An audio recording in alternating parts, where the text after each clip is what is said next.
Today, we are going to talk about leveraging models for layout within Trimble Field Link. And Sean's going to walk through a whole bunch of detail with that. So quick introductions. I'm Corey Bell. I'm the CEO here at BuildingPoint Mid-America. And then we've also got Sean. Good morning. My name is Sean Thompson. I'm the VDC Services Manager at BuildingPoint. We do a lot of these webinars as well as, BIM modeling and laser scanning as a service, and we do most of the training that BuildingPoint offers. Corey? Good. Thank you, Sean. So quick course outline. Again, we've already done the introductions. We'll talk a little bit about the review of import into Trimble Field Link, and then we're going to go into a live demonstration. So it's going to be, a lot of this is going to be a live demonstration with Sean picking and clicking through things. So just know while he's doing it live, feel free to ask questions because he can also pull back and show what needs to be done while he's doing that live. And then we'll talk through tips and tricks and then a little bit of Q&A. So the first thing I want to talk about here is we talked a little bit about this 2 weeks ago when Kevin and I talked about creating projects. And those are import files. And the funniest is both myself and Kevin got a lot of questions about, what's this file or what's that? So we wanted to expand on that a little bit more. So importing data. So that would be your points.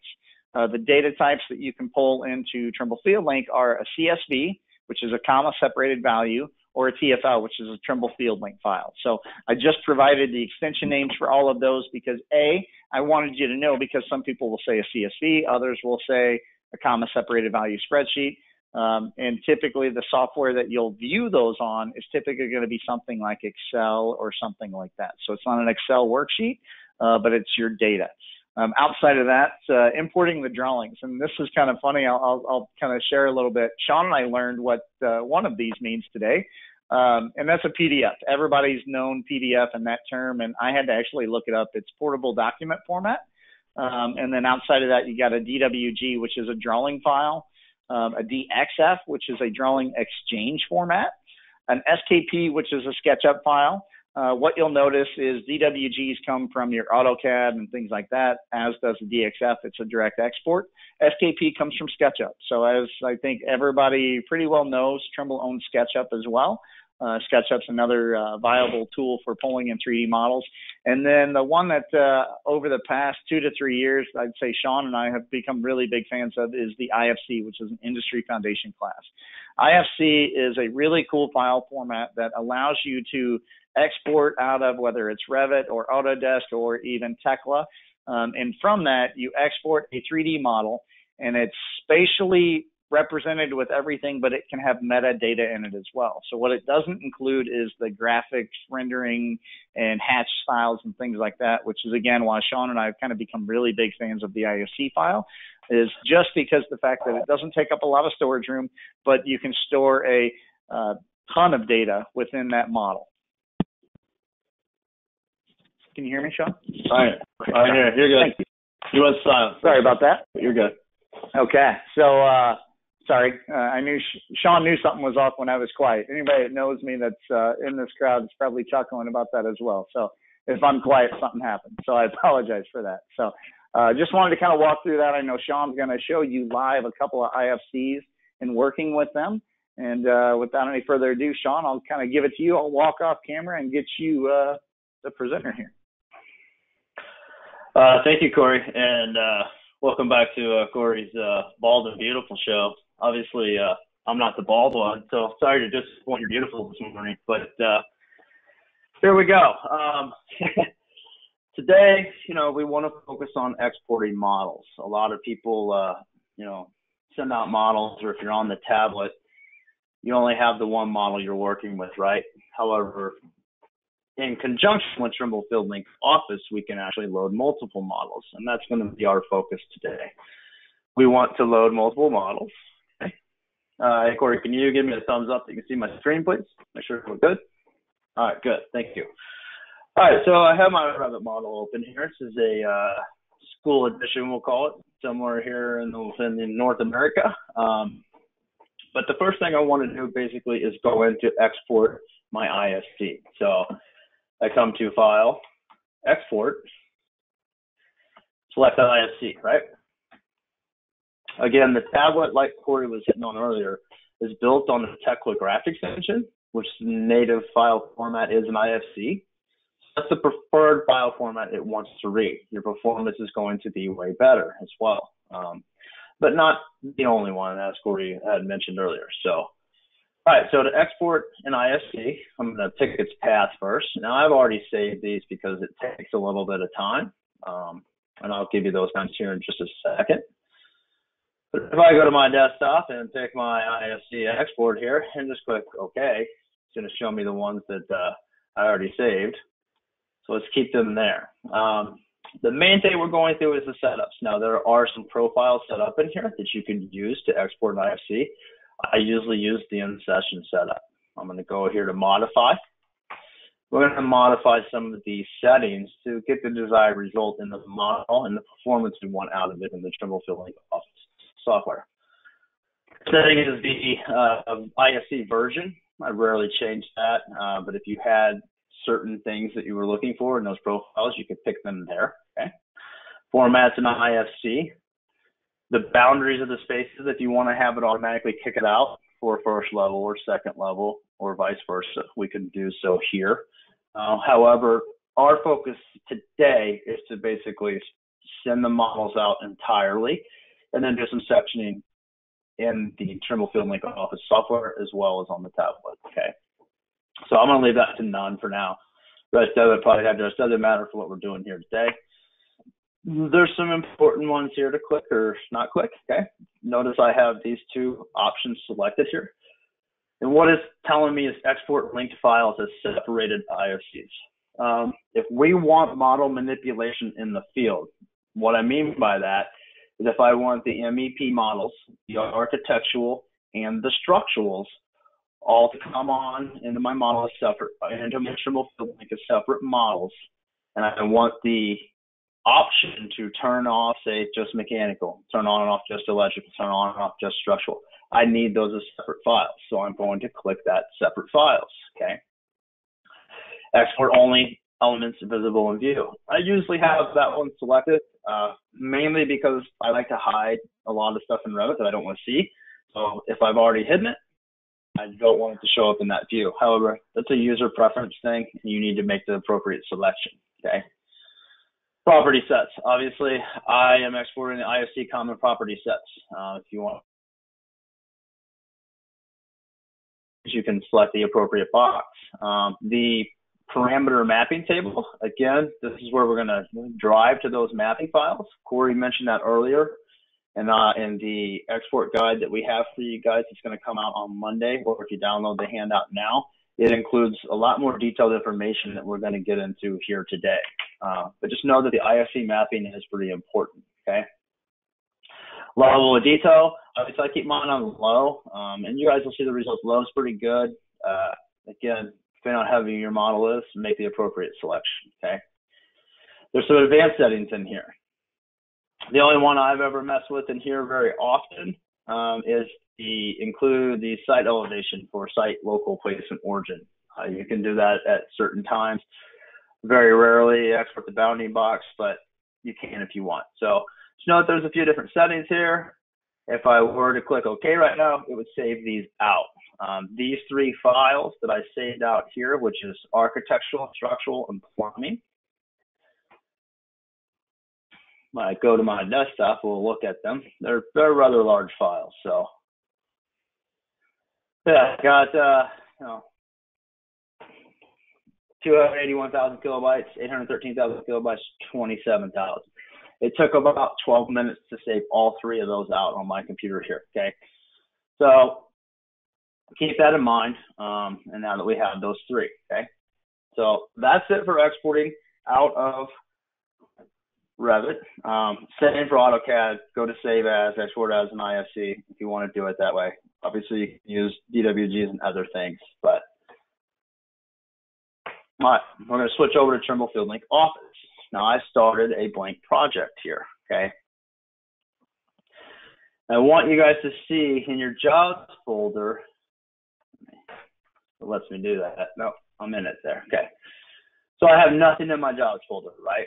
And I'm doing this on purpose because I want everyone to see the files that are being created in the background. I'm going to move that to a different page for a second. And I'm going to go to more jobs. I'm going to pick manage. Because what I'm doing is creating a project here on my Trimble FieldLink office. I've got all my models exported.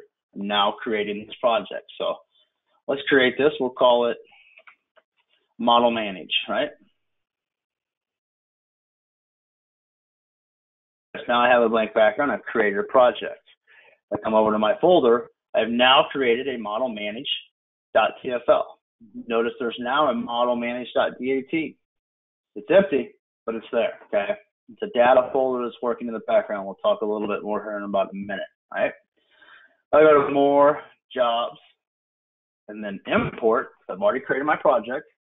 So I'm going to now import all my backgrounds here, okay? My 3 IFCs. Went up to my desktop where I saved them. And just for the sake of discussion while I'm talking here, I'm going to pick the biggest one first and hit go. This will take maybe a minute or two to load. So pretty, almost 800 megabytes. Pretty good processing time on that. Pretty big file too, okay? What's happening in the background is what's going on is that you'll start seeing some other things popping up here. There's going to be a .trb file pop up. What that .trb does for you, it's kind of nothing really, but it takes your DWG, your IFC, whatever your model file is, saves it as a .trb in your jobs folder, just a copy of it with a different name. TRB stands for Trimble, right? So to reiterate, TFLs are your projects files, which will include the points. The TRBs are your model files, which will also include the link to your data folder and then all the models inside of it, okay? So once this gets loaded, I'll throw the other 2 in here. We'll get ourselves a good model. And then I'm going to basically pull them off of Trimble Connect and show you how it loads one file, okay? So the main thing I want to hit on while this is processing is that what I basically do in the end is take the DAT file, the TFL, and the TRB, and I post them out on Trimble Connect, okay? I can do it from my Trimble FieldLink office. I do it through the app or whatever, right? I've already done this because I'm out of the city limits of St. Louis, and my internet home sucks. So I preloaded these on Trimble Connect just to get them on there real quick. So hopefully they will load for us quickly enough today. As you can tell, those of you that use older Nomads and stuff, or older Yuma 2s, even the Kenais and stuff, they didn't load quite as fast as the new T10 tablets load. Windows 10, 64 gigs, much better process. If you haven't seen one of those, it might be a good time to check out the loading on the newer ones that are 5.0 or newer, right? It will work way quicker for you. Okay, now I go to more map. I have my map of my models, right? So I've purposely done some stuff in here. I purposely put something over the top that you can't see it and put a level up there that you can't see and things like that. I did this on purpose so that it would give me something to manipulate in here for you guys, okay? So I have my models in here. Everything's good, right? Okay. I'm going to create a couple of sections down here. Okay. I've done these in on the files I posted online, so let's hope I get them somewhat close here.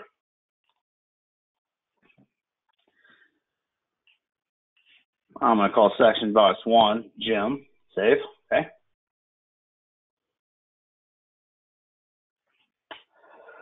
All right, so when I'm on section box 1, which I have highlighted here at the bottom right, I can now start dragging and dropping these bad boys. I want to get rid of my level above that I knew was wrong, okay?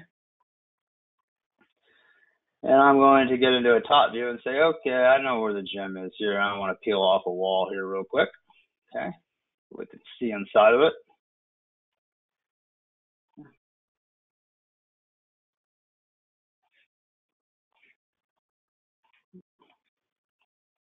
Okay. Now we have a good model of just the gym. We can get down in there, maybe only focus on the things that we have that are of interest to us in the gym today. This will also apply some control like you used to do points lists. You can still do points lists and filter them out that way, but you can also apply your points to only go to your sections and things like that. So you can section it down to only work in certain areas and certain days. To me, what I would do if this were me, I would set up 6 or 10 different sections in Trimble FieldLink Office like I'm doing here today, export that all out to the field, have those preset views set up for my field staff so that they don't have to manipulate that data, okay? That should be a BPMA person doing that anyways, as they are more in tune with the modeling at that point in time, in my personal opinion, okay? So I have this one. I'm just going to edit it real quick and call it building. All right. Oops. Call it save. All right.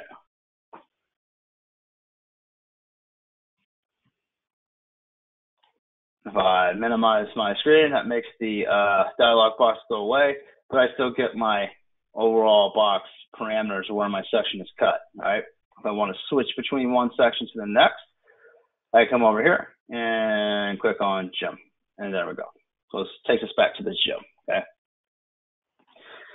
Click out of it again, we'll get my arrows to disappear and make it a good visible model, okay? So that's creating a project and importing, right? Let's go to the next object. I'm going to open another project here, jobs manage, okay? I'm going to open this bad boy here. Okay. Notice this one, I've got 11 models in it, so you can certainly do those things, guys.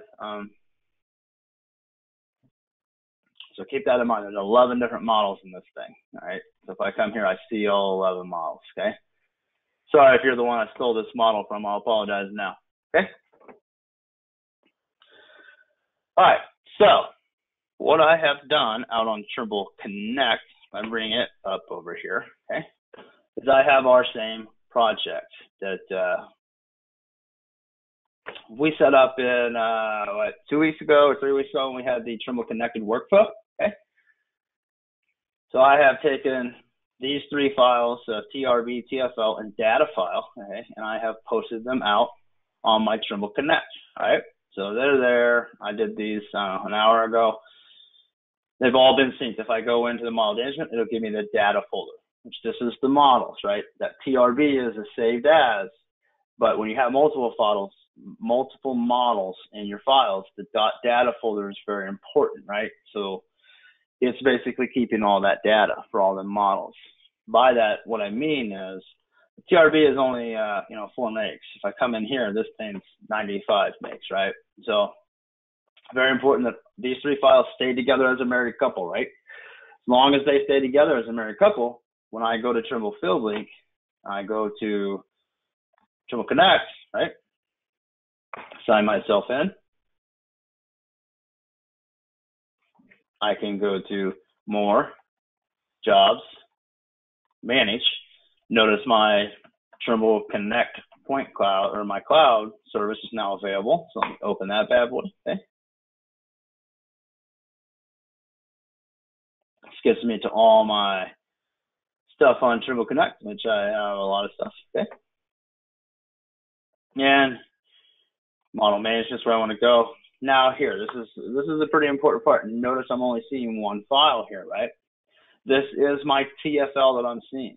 So if I click the open button down here, which I'm opening from the web, we'll see how this works on a GoToMeeting here to download, okay?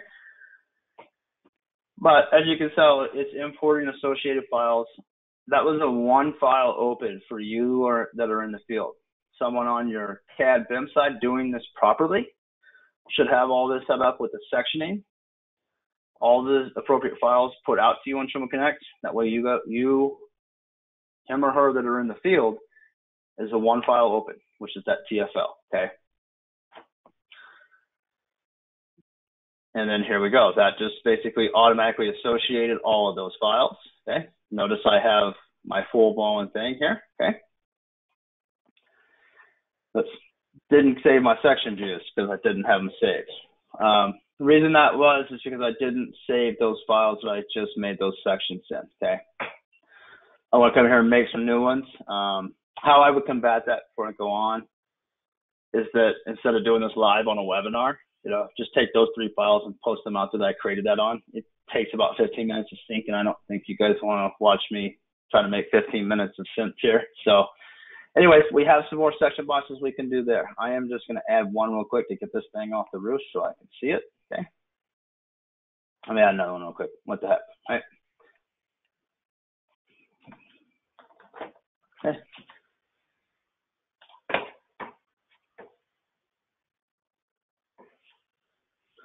Okay.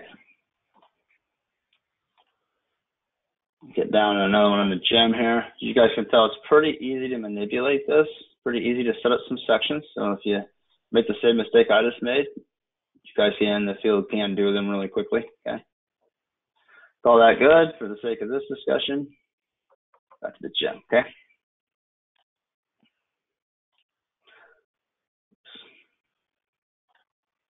Okay.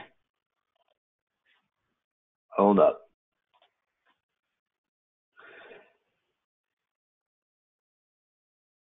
All right. So now we have our sections. We can switch back and forth, right? No big deal. Okay. All right. Next item on this is this model button. Those of you that have been with Trimble for a while, this is a new button to you that showed up in the middle of the files, middle of last year sometime. I get all the updates confused at times, generally within 6 months. So press this button, okay?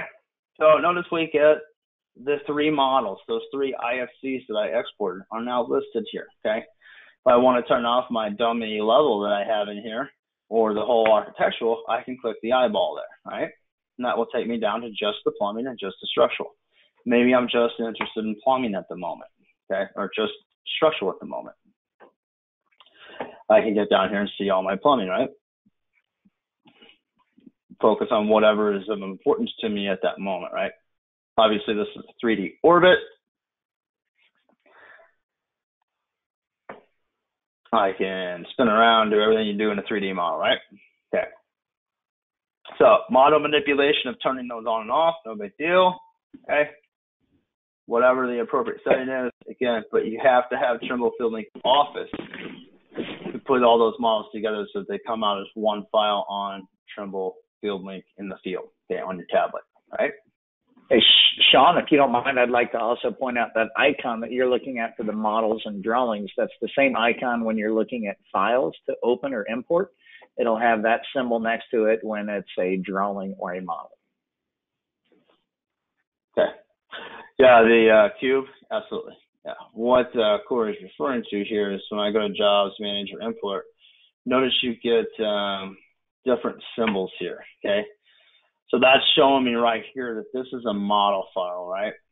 Because it's got cubes and geometries in it. So if I come up here to a different project, TFL, that's a project, get a different symbol, right? So different symbols mean different things to you. Thank you for that, Corey. Okay. All right, now we have everything related down there. I am going to turn the structural back on just for the sake of discussion. Okay. Get down to so I just have structural and plumbing on in this model right now. And what the other things we want to talk about today are some settings, right? Okay. So settings here. Those of you that have 3D Feature Pack in your Trimble FieldLink software have some buttons down here, right? Okay. Notice number 1 at the bottom, I have 3 new dialog boxes showing up. These may be new to a fair number of you, okay? If I click model, all my models disappear, bam, okay? Click it again, all my models come back on. If I click the points, all my points disappear, okay? So there's a global way to turn things on and off right there, right? Now I have a scanning module in here, so our new scanner, the X7 scanner, actually plugs into Trimble FieldLink the same way, so I use it with the T10 tablet and stuff. So you guys will see some scanning module stuff here, which that'll be our next webinar in 2 weeks, so be sure to check that out. But mainly here is all these settings down here we want to go through is manipulating the model on and off, okay? points on and off, no big deal. Okay, I don't have any points in here, so it doesn't matter. And then the solid model settings. Okay, so if I want to go to wireframe, I can do so myself by unclicking the solid model, which is beneficial at times. I mean, again, you guys can come up with many reasons of why and when you can use these things. Okay, if I go back to the solid model, what I want to set is transparencies, which is these 4 buttons right below the solid model. Okay, so what this is 100%, 75%, 50%, 25% transparencies. Okay, so again, whatever the appropriate setting is or whatever's easiest on your eyes that day, doesn't really matter. But point is, you have that manipulation. One thing I would like to see is manipulation of transparencies independent to files, but that's not there yet. So keep that in mind. It's going to be a global setting. And then obviously you can change the background the same as you can anywhere else, right? As you guys know, those of you that have been with us for these webinars for the last 7, 8 weeks or however long it's been, you know that I like to work on this green background for whatever reason. Okay. Okay. Trimble connect. All right. I know I finished up a little bit early here, Corey, but that was all I had to go through with models and bringing them in. I mean, I don't think we'll take the full hour today. We might be closer to 45 minutes here, which is okay. But main thing here today, ladies and gentlemen, was to basically bring in multiple models, manipulate those models a little bit, do some transparency things, some sections. That's very good, Sean. Thank you. Okay, perfect. Thank you. Okay, so I know Sean went through that pretty quickly, but again, the beauty here is we record these, so you can play that back and go through it. One other thing I did want to point out, that Ifc Export Document is out there. It's available to you now. You can grab and review that. It's another one that kind of walks through the steps for those of you that like to read the directions instead of follow them, unlike myself and Sean. That's out there as well. So a couple other things that we did want to talk about or hit on as well is tips and tricks. So the first one, and this has always kind of been a pet peeve of mine, and that's eliminating design styles with hatches from the authoring tool. So what I mean by that, for those that aren't of the BIM background, a hatch or a pattern that comes in from like you can get them in Revit, or you can get them in a model from AutoCAD, and that hatch pattern, say for example for concrete, that has little stylized lines and whatnot throughout it. Those just tend to create problems for the field users when they're trying to click on endpoints and midpoints and things like that within the model or even the drawing. And the hatch patterns can create false lines that are in there. So one of the first things that I always talk about is, if you're not using an IFC, if you export to an IFC, it eliminates those hatches already. If you are using a DWG that you've exported or a DXF that you've exported, you can have those stylized lines in there. So always be mindful about that. Sean talked a little bit about the layers earlier and the different model types and be able to turn them on and off. I also recommend looking at your design styles and make sure you eliminate hatches for what you're going to give to the field folks. The next one is review quantity of points in files. We've seen this time and time again where a customer calls us and they say, man, I've loaded all my points and I've loaded my model and the thing just crashes. And then we ask for the files and we get them, and there's about 20,000 points on that file or 10,000 points in that file. It's too many.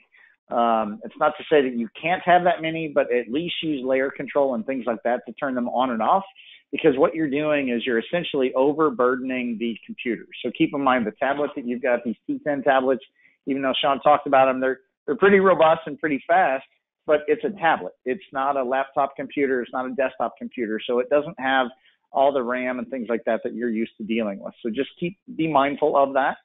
So when you're looking at points, there's no real rule of thumb, but what I always like to tell people is, if you can't lay it out within 2 weeks, it doesn't need to be in that file. It can be in the next file. So that's not to say that you can't have more than that.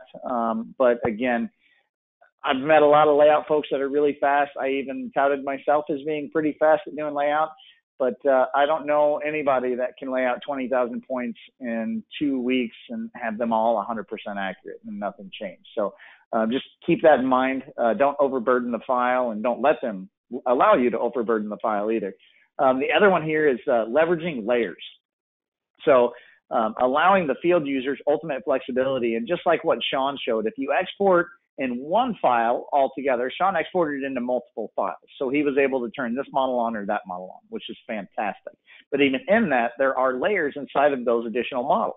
So in his plumbing model, he probably has a layer for hangers, unistrut, fittings, fixtures. All of those were probably separate layers that he could shut off. So that way you could look at underground pipe only, waste pipe only. So keep in mind, just leveraging your layers and leveraging your model types allows ultimate flexibility. And just like what Sean showed with being able to tap one button and turn a bunch of points off or turn the drawings off, that's exactly what the layers allow those users to do. Is it adds frustration when they can't figure out, and keeping in mind, like, we build things and it's like a pancake, pardon me, I can't talk.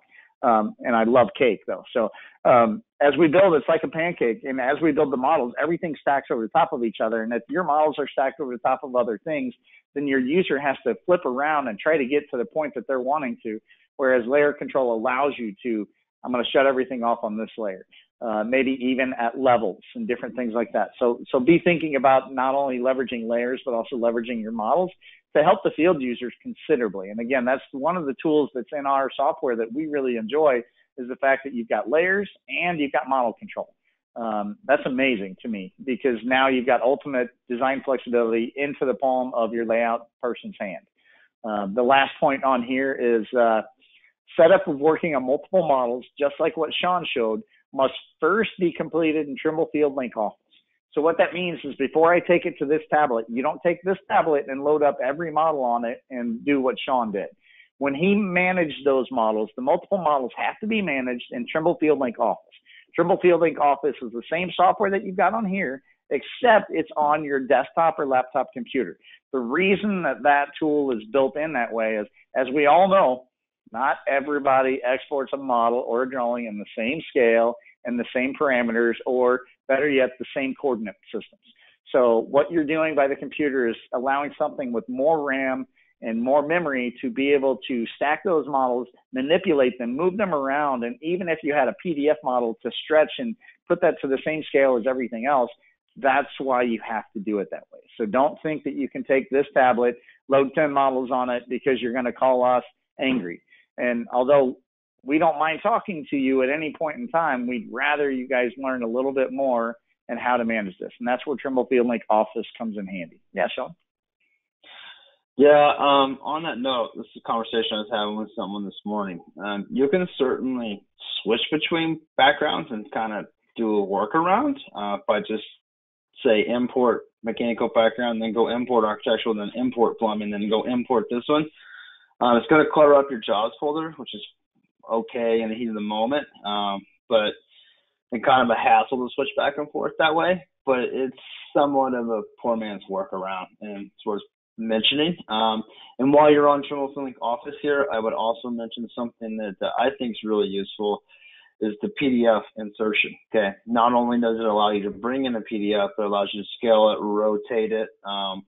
So we all know that PDFs are rarely exactly 100% their scale size, right? What they're supposed to be. People manipulate them in different ways. Someone may, print to fit the page or things like that, right? It may technically be 99.8% of the size or something like that.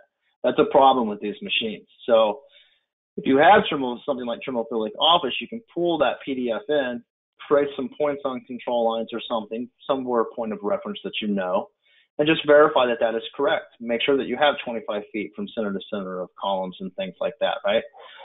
What you don't want to do is put a PDF in there at 99.99% of its size, go in there and lay out 500 points, like, shit, I'm off 5 feet if it go to the east or something like that. You're going to have that problem. So the checking and the verifying, that's what I use Trimble Field Link Office for a lot, is when I create points files for people, they don't go out until I put them through Trimble Field Link Office and I've checked them.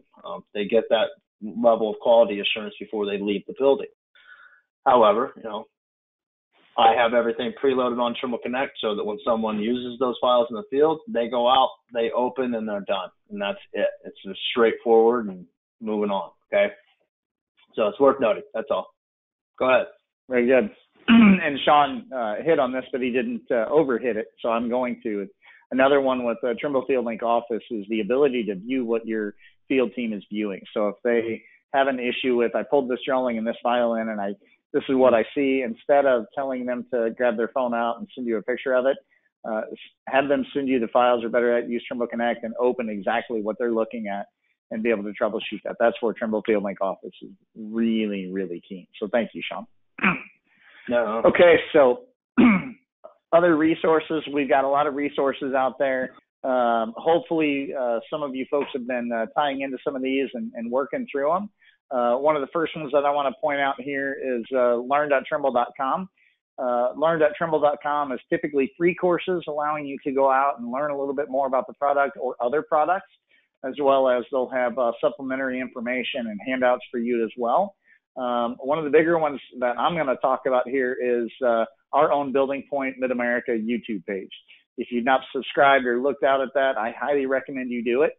Last week, we uploaded anywhere from 14 to 16 videos, which are breaking down how to use an RTS, and it makes it to where when somebody's coming in with problems or whatnot, we've created all these short videos that, you know, anywhere from 1.5 minutes, I think was the shortest one. And I think the longest one was about 8.5 minutes. So a whole lot of video content out there talking about stuff as simple as setting up the tripod or even using the digital bubble on the RTS, as well as advanced workflows into Trimble Field Link for how to collect data and how to lay out data, how to import, all of that stuff. So again, we're creating that just to try to help everybody. And then outside of that, we've always got all of our social media platforms that we're on as well. The next slide here is who our team is. So I know most of you are probably getting tired of this, but if you're here in Missouri and Arkansas, right in the center of that picture, that's Bob Groen. His contact information is in there. If you're Nebraska or Kansas, you've got Charlie Kim out there. It's the one Kevin always refers to as a cowboy. Charlie, I don't know why he calls you a cowboy. I know you're not. And Charlie's actually in the office with me today too. So, and then down in a bunker in Louisville, Kentucky, covering Kentucky and Tennessee, we've got Kevin Kaufman, who's also our sales manager. So if you're outside of that territory and you want to talk about BDC services, obviously we can still talk to you about all that, because Sean, I don't want to speak for him, but he'll travel anywhere and do anything for anybody. So I'll leave it at that. And then well, like Corey will put me out anywhere. Whatever, potato. So our next webinar, Sean talked about this a little bit, was our next one's going to be about collecting data in the field. So what I want to be clear on is that's collecting data in the field. We're going to talk about laser scanners, but we're also going to talk about how you can use a robotic total station to collect data. So you don't have to have a laser scanner. We'll walk through the process, and that'll be the first one that we do. Is we're going to go through the process of doing it manually with the robotic total station, and then we'll probably have another webinar that follows up to that, where we start dipping the toes into laser scanning and start walking through that foray a little bit. And I will plug one thing in Trimble. If those of you don't know, there's now a scanning module that Trimble and the SketchUp team have created inside of SketchUp that allows you to import a point cloud and make a SketchUp model from that point cloud. So for those that haven't seen that, we've got videos on our YouTube channel showing that as well. But that is an amazing progress. So again, I believe that's free. No, sorry, I believe that's free with your pro license as well, and you get it in the 3D warehouse. Okay. Awesome. Thank you, Sean. No, you're good. So again, our next webinar is June 12th. I know it seems like a lifetime away, but believe it or not, this is the last week of May. Hopefully life is returning to more normalcy by June 12th. Again, we appreciate everybody's time. We enjoy you guys being out here. If anybody's got any questions or whatnot, Sean and I are both here. We're available. So we'll keep it open for a little bit, but outside of that, we appreciate everybody's time. Thank you guys for coming. Thanks for continuing to hang with us on this. And if there's anything we can do to help you in any way, shape, or form, please feel free to reach out. So, Sean, did you have anything else to add? I have a question and an answer. Okay. My question is something I thought of while I was doing this, but I kind of focused on IFCs. And my question is this, and I have the answer. Can I have mixed file types in the models? Can I have a DWG, 2 IFCs, and a PDF, and all this intermingled stuff? Yes, you can. And basically, you have the options to go whatever file format you can get it in that's acceptable to the tablet and to Trimble FieldLink Office. So I didn't want people to get sidetracked that it had to be IFCs only to do the multiple models. That is not the case at all. It can be a DWG, it can be an IFC, it can be multiples of each or none of each, okay? Any combination in between.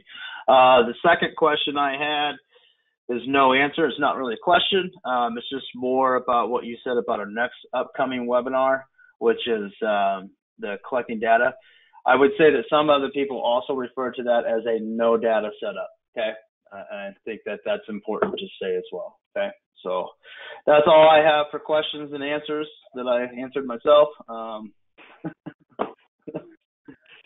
right, very good. Well, again, we appreciate everybody's time. I hope you have an enjoyable weekend where you're at. And if you need anything or if there's anything we can help you with, please feel free to reach out. Again, we appreciate everybody's time. God bless you, and everybody have a wonderful weekend. Thank you. Thank you.